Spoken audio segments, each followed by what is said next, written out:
haadha dha maqaan ishee jedha.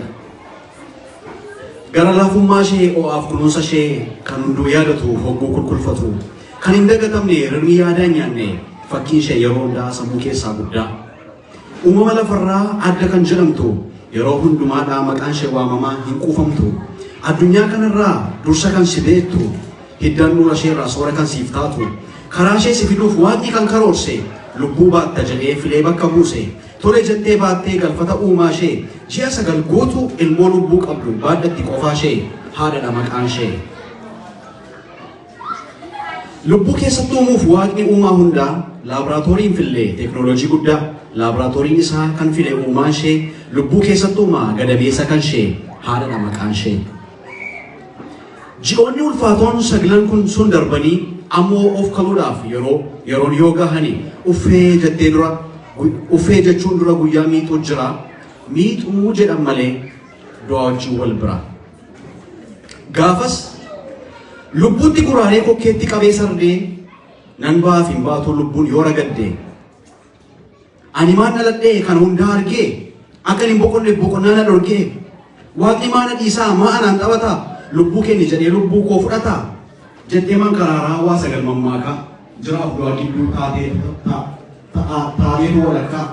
Daarii du'aa geessee isheedhaaf abdii kutu sagalee ilmoo ishee gurra ishee rukutu dhageessee isa dhumaa boo'icha gammachuu imimmaan mirgisaa ijji kan ishee lachuu. Tola dhufe miti moggaasii haadhummaa kana hundaa booddee isheedhaaf kennama.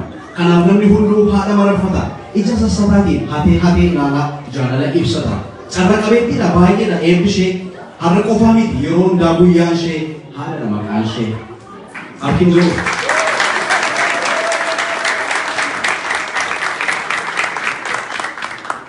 Haadhummaa yoo kaasnu kana qofaa miti osoo ofii ga'iin ijoollee hundaatti ofii mararnati.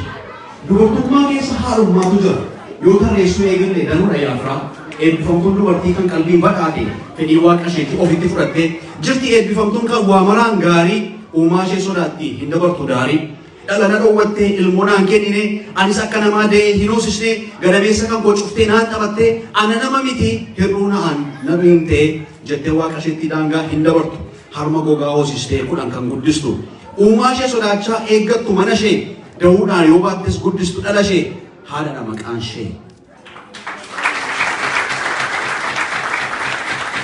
Safartuun haadhummaa da'uu qofaa miti isa waaqni kenne qabuudha ofitti. Isheen deessee baattees harma kan hoosiste harma gogaa isheetiinis dhala kan guddiste. Anaaf lamaan kunuu hiikaansa haadhummaadha. Haadha ofii jechuun gara laafummaadha. Galatoomaa.